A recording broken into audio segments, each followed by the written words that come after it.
Yasikutoe kwenye reli ya kwenda mbinguni. Hayo yako tu. Yako. Ukwepe usikwepe yako.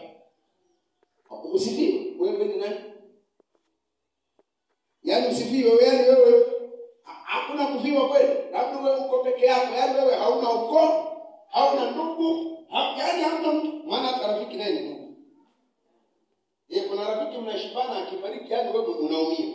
Kwa hiyo wewe uwe Aaron, yaani wewe tu peke yako wewe kama mti. Miti nayo na ndugu. Maana kuna miparachichi. Yaani wewe kama nini? Yaani wewe tu peke yako. Wewe yaani wewe ndio sasa hapo hautapata shida. Lakini ukiwa binadamu shida unazo. Tabu unazo. Bwana tusaidie watumishi wa Mungu. Pambana. Majaribu yasikuondoe kwenye uwepo wa Mungu. Simama tu. Simama tu, simama tu, simama tu, simama tu. Simama tu. Simama tu. Watumishi wa Mungu jitahidi. Watumishi wa Mungu tujitahidi. Tujitahidi. Tujitahidi watumishi wa Mungu. Tujitahidi watumishi wa Mungu. Ni kweli yako magumu, ni kweli ziko changamoto, ni kweli ziko shida, lakini hizi zote zipo kwa ajili ya kutukamilisha katika safari yetu ya kuelekea mbinguni. Na waombeni sana. Na waombeni sana. Na waombeni sana. Tulinde utakatifu tulio nao. Tutafute kwenda mbinguni. Haleluya. Tuna dakika chache za kumwambia Mungu kwa habari ya uchaguzi tulionao siku ya Jumatano ya tarehe 29. Bwana asifiwe.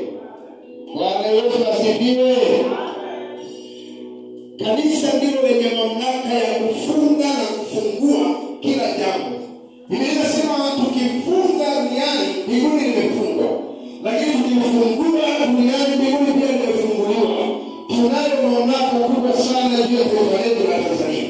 Hata kama unajidharau na ndio huko Tukuyu au kwa Makadara hapa, lakini nataka nikwambie unajiunganisha moja kwa moja na madhabahu ya kimbingu ambayo unaweza kutamka jambo na likawa kwa imani. Haleluya.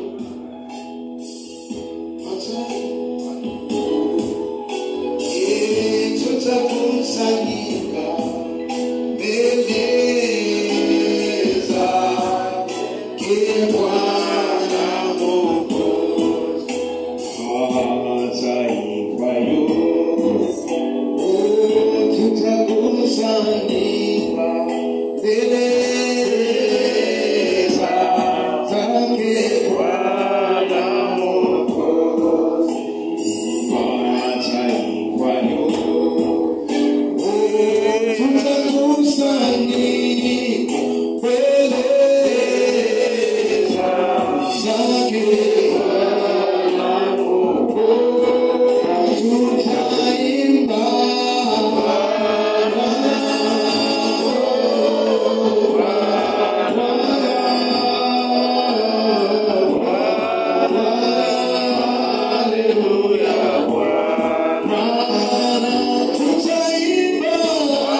mahali hapa leo watoto wako.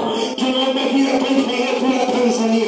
Liko jambo ambalo tunalo Bwana wiki ya kesho. Tunao uchaguzi mkuu Bwana. Uchaguzi wa rais, uchaguzi wa wabunge, uchaguzi wa